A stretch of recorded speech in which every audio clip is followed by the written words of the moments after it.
when a homeless boy shouted, "Don't eat that!" No one could have predicted what would follow. The park café, nestled among neatly trimmed trees and the soft murmur of a nearby fountain, was a favored spot for the city's elite. At midday, the place was alive with movement. Waiters in pristine uniforms glided effortlessly between tables, balancing trays of gourmet dishes and freshly brewed coffee. The air carried the comforting scent of warm bread, mingled with the faint sweetness of blooming flowers. Yet, for one man, none of it seemed particularly remarkable. Seated at a prime table in the center was Bernard Green, a man whose name was synonymous with power and fortune. He had built his empire from the ground up, beginning in real estate in his 20s and later expanding into ventures beyond most people's imagination. At 72, he carried himself with the self-assurance of someone who not only commanded his own world, but perhaps those of the people around him as well. His tailored suit and gold-rimmed glasses reflected a life of wealth, yet as he scanned the menu, his movements were slow, almost hesitant. Across from him sat Marissa, his much younger wife, a woman who looked as though she had stepped straight out of a magazine cover. Her jet-black hair framed a face of striking perfection, her bright red lipstick meticulously applied. Every inch of her exuded elegance, yet her smile never quite reached her eyes. As she idly twirled a diamond bracelet around her wrist, her focus remained on her phone rather than her husband. Nearby, just beyond the patio's railing, a boy lingered. Small for his age, he wore an oversized hoodie that hung loosely over his thin frame. His dark eyes darted between tables, scanning plates and pockets, searching for an opportunity. His name was Malik, though no one in the cafe knew him. He was a familiar face on these streets, a child with nowhere to belong, always lingering on the periphery of conversations and just beyond people's concern. Bernard glanced at his watch. "You're distracted again," he said, his tone calm but firm. Marissa looked up, flashing a practiced smile that lacked warmth. "I'm right here," she replied sweetly, reaching across the table to place her hand on his. "You know how much I enjoy these lunches." Malik's stomach growled.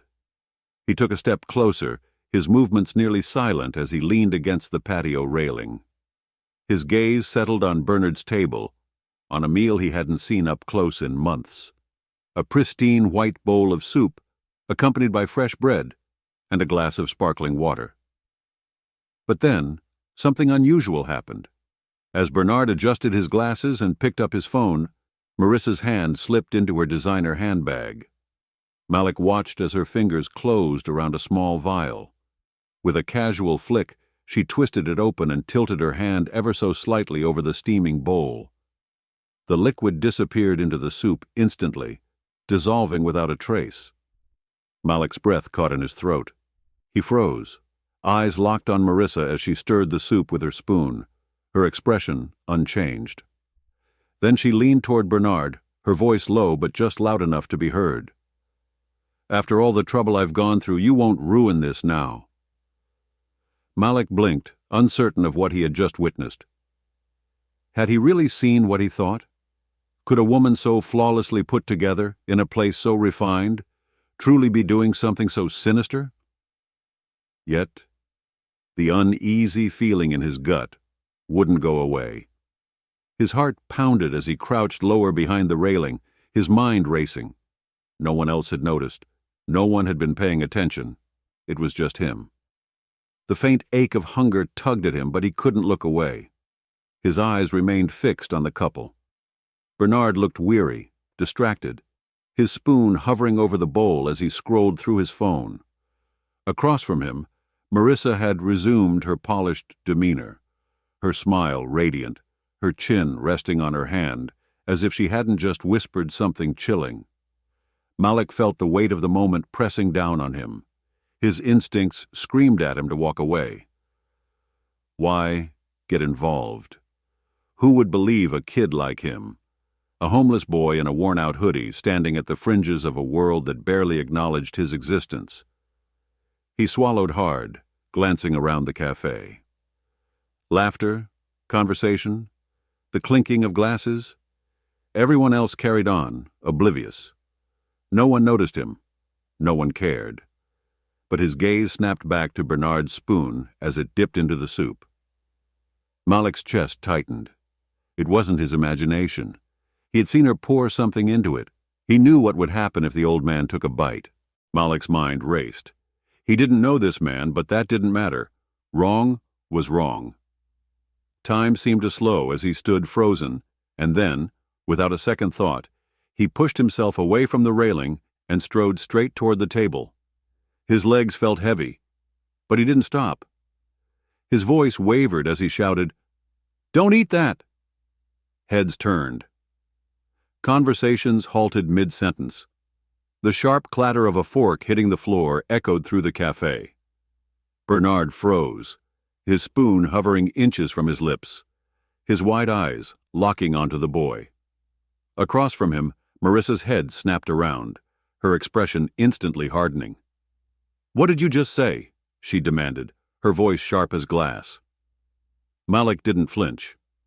Though his voice trembled, it was loud enough for everyone to hear. "She put something in your food. I saw her. Don't eat it." A wave of gasps rippled through the café as every patron turned to witness the scene. The silence that followed was suffocating. Malik stood his ground, his chest rising and falling as adrenaline surged through him. Bernard blinked, glancing between the boy and his wife. His voice was calm, but his hand trembled as he slowly set the spoon down. "Marissa? What is he talking about?" Marissa's composure snapped like a stretched rubber band. She shot to her feet, her chair scraping against the stone floor. "You little liar," she spat, venom lacing every word. "How dare you accuse me of something so disgusting? Who even let you in here?" Her words were meant to sting, but Malik didn't back down. His eyes stayed locked on Bernard, willing him to see the truth. "I saw her," he said, his voice growing steadier. "She poured something into your soup when you weren't looking. If you don't believe me, smell it yourself." Bernard's face paled as he turned back to his wife, suspicion creeping into his tired expression. "Marissa, what's going on?" His voice was quiet, but firm. She scoffed, waving a dismissive hand. "He's just trying to cause trouble. Look at him," she sneered. "He probably just wants money or food." Her words dripped with disdain, her gaze flicking to Malik as if he were nothing. But the boy didn't waver. He took a step closer to the table, his fists clenched. "I'm not lying," he said firmly, his voice rising. "She doesn't want you to know, but I saw everything." Bernard's hand hovered over the bowl, caught between disbelief and the growing unease creeping through his mind. But something about the boy's unwavering tone made him hesitate. The air around them grew thick with tension. The once bustling café had fallen into an eerie stillness. Every pair of eyes was fixed on them, meals forgotten. Bernard leaned back slightly in his chair, studying the boy carefully. He was a man accustomed to people trying to deceive him, to take advantage of his wealth. But this felt different. The boy wasn't flinching. He wasn't looking away. "Malik, is it?" Bernard asked, his voice even, though a hint of doubt remained. The boy nodded. "Yes. I'm telling the truth. Please, don't eat it." His voice was soft but insistent. Marissa let out a sharp laugh, crossing her arms as she fixed Malik with an icy stare. "This is ridiculous," she snapped. "He's just some street kid looking for attention. Are you really going to entertain this nonsense, Bernard?" But Bernard didn't respond to her. Instead, he picked up the spoon again, holding it closer to his face. His hand shook slightly, not with fear but with the quiet storm brewing inside him. His gaze shifted to his wife. "Marissa," he said slowly, his eyes locked onto hers. "You heard him. What exactly is going on here?" The mask of poise she had worn so effortlessly began to crack. Her lips pressed into a thin line. I can't believe you're even asking me that. It's insulting." Her voice rose as she turned to the crowd, seeking their support. "He's lying. Look at him. He probably doesn't even know who you are. Why would you believe him over me?" Her words hung heavy in the air, but they didn't have the effect she had hoped for. The murmurs of the cafe patrons grew louder. Did she really do it?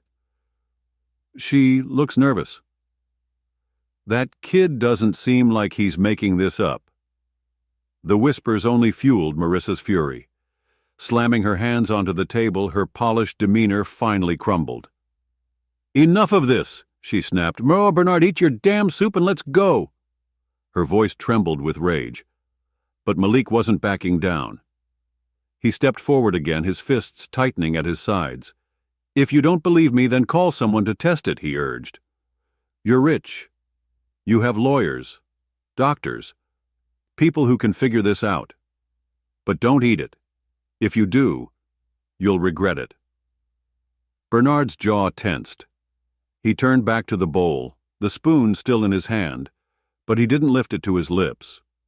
His gaze, weary yet calculating, shifted back to Marissa. "Marissa," he said, his voice low, "you've been acting strange for weeks now." Marissa's face flushed, and she stumbled over her words. I don't know what you're talking about. You can't seriously think I'd—" "Poison me," Bernard finished for her, his tone sharp as a blade. A collective gasp spread through the cafe, the murmurs growing louder. Malik stood firm, his eyes locked on Bernard. His heart pounded in his chest, but he refused to let it show. He had done all he could. Now, the next move was Bernard's. Marissa straightened, her expression hardening into something cold and unfamiliar. "This is absurd. I don't have to sit here and listen to this nonsense," she said, snatching up her handbag. But before she could take a step, Bernard's hand shot out, gripping her wrist with surprising strength. "You're not going anywhere," he said firmly. "Not until we get to the bottom of this." The waiter, who had been frozen in place, finally found his voice. "Sir, should I call the police?" The question sent another ripple through the cafe. For the first time, Marissa looked genuinely rattled. She shook her head violently. "Don't you dare! This is just a misunderstanding, Bernard. You can't seriously—" Bernard silenced her with a raised hand. "Yes," he said, addressing the waiter without looking away from her. "Call them." Malik felt a surge of relief, but it was short-lived. The truth was still buried, and the tension was far from over. The cafe seemed to hold its collective breath as the waiter hurried inside. Bernard released Marissa's wrist, his eyes never leaving hers. The polished charm she had always worn like armor was beginning to crack, giving way to something raw and desperate. She glanced around, her lips moving soundlessly, as if searching for an escape. Meanwhile, Malik took a step back, his hands trembling slightly. He had done what he could, but doubt crept into his mind. What if Bernard didn't believe him after all? What if Marissa managed to twist the situation in her favor? He clenched his fists, forcing himself to stay put. "Malik," Bernard said suddenly, his voice slicing through the silence. "You said you saw her put something in the soup. Can you describe it?" The boy nodded quickly, stepping forward. It was a small bottle, like the kind used for medicine. The liquid inside was clear. "She poured it in when you were looking at your phone, then stirred it. I swear I saw it." Bernard's expression hardened. He turned to Marissa, who was already shaking her head. "This is ridiculous," she snapped. "He's lying. Why would he lie?" Bernard interrupted. "What could he possibly gain from this?" the cafe patrons murmured again. And then, faint but unmistakable, the wail of sirens filled the air. Marissa's eyes darted toward the sound, and for the briefest moment, her carefully crafted mask shattered completely. She looked trapped, desperate. And then, as if latching onto the only defense she had left, she whirled on Malik. "You've been spying on us, haven't you?" she hissed. "Trying to stir up trouble because you're jealous of people who actually have something." The accusation hit Malik like a slap, but he stood his ground. "I'm not jealous," he said, his voice steady. "I saw what I saw, and I couldn't just stand by and let you hurt him." The sirens grew louder. Moments later, 2 police officers entered the café. The room felt smaller as they approached, their hands resting near their belts. "What's going on here?" one of them asked, his tone neutral but authoritative. Bernard rose to his full height, his presence commanding despite his age. "Officers, I need you to take a look at this," he said, gesturing toward the bowl of soup. "This boy claims my wife poisoned it." The officers exchanged glances, their expressions unreadable. One of them leaned down, sniffing the bowl cautiously before turning to Marissa. "Ma'am, do you have anything to say about this?" Her face turned crimson. "This is ridiculous. He's just some street kid trying to stir up trouble." She turned to Bernard, eyes blazing. "You're really going to let this go this far?" But the officer wasn't swayed. "We'll need to test the contents," he said, reaching for the bowl. "No!" Marissa snapped, her voice rising. The outburst only drew more attention. Gasps rippled through the café. Her sudden panic made her look guiltier by the second. The officer narrowed his eyes. "Ma'am, is there something you'd like to tell us before we proceed?" Marissa hesitated, her chest rising and falling rapidly. Her gaze flicked between Bernard and the officers, her hands gripping her handbag so tightly her knuckles turned white. Then, finally, her resolve shattered. "Fine," she spat, her voice low but venomous. "You want the truth? I'm sick of living in his shadow, tired of him controlling everything. He wasn't supposed to make it past this year, and She stopped abruptly. Too late. The words had already left her lips. The café erupted. Gasps, murmurs. Some patrons scrambled for their... Marissa's composure shattered completely. She screamed, thrashing in a desperate attempt to break free as the officers secured her hands behind her back. "You don't understand. I deserved everything. He had everything," she shouted as they led her away, her voice ringing through the stunned café. Bernard sank back into his chair, his hand trembling as he pushed the soup aside. For a long moment, he said nothing. His face was a mask of disbelief and betrayal. Then, his gaze found Malik, who stood frozen, uncertain of what to do next. But as Bernard's expression softened, a flicker of gratitude replaced the anger in his eyes. Malik hadn't just saved his life. He had uncovered a truth Bernard never would have seen coming. The café gradually came back to life with hushed whispers and murmurs as the officers escorted Marissa out, her protests fading into the distance. Patrons exchanged wide-eyed glances, still trying to process what they had just witnessed. Some looked at Bernard with sympathy, others with curiosity. Malik didn't move. He stood there, unsure whether he should stay or quietly slip away. Bernard turned to him, his face still pale but his eyes steady. "Malik," he said softly, gesturing to the seat across from him. "Sit." Malik hesitated, glancing around at the lingering onlookers, but something in Bernard's tone made him obey. Slowly, he lowered himself into the chair, his shoulders tense. "You saved my life," Bernard said, his voice low but firm. "I don't know how I can ever repay you." Malik fidgeted, gripping the edge of the table. I couldn't let it happen," he murmured. "I couldn't just stand there and say nothing."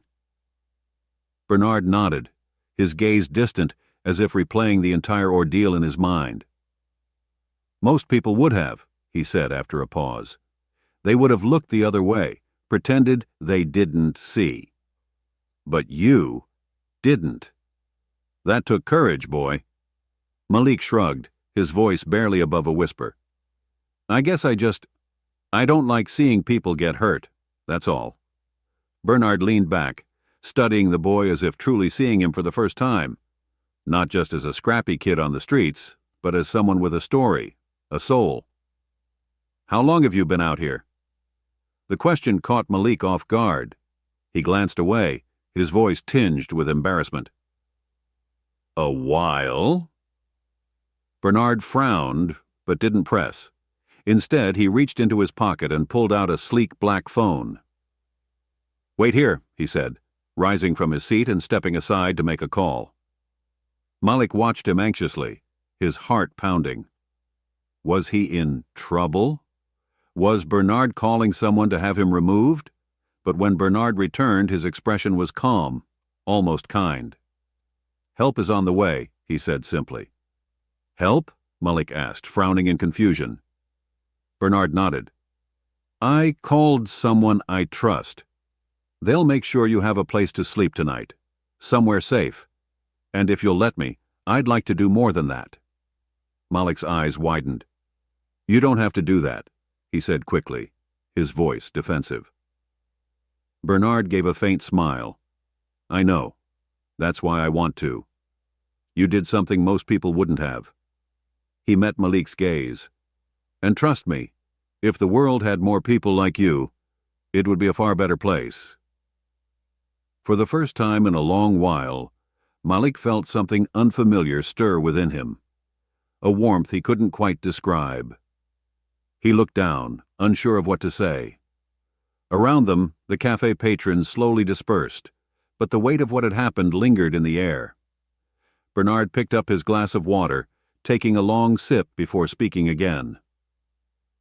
"Sometimes life gives us the chance to change someone else's story," he said thoughtfully. "You changed mine today, Malik, and maybe, just maybe, I can help change yours." Malik glanced up at him, his dark eyes glistening with something he hadn't allowed himself to feel in years: hope. As they sat in silence, the sun continued its slow arc across the sky, casting long shadows over the cafe. The lesson wasn't lost on those who had witnessed it. Courage doesn't always wear a suit, and kindness doesn't always come from the wealthy. Sometimes, the greatest strength belongs to those the world overlooks. In the end, Malik's bravery hadn't just saved a life.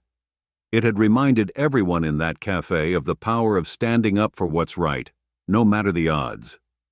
If this story moved you, don't forget to hit that subscribe button and join us for more tales of courage, truth, and redemption. Share this video with someone who might need a reminder that even the smallest actions can create life-changing impacts.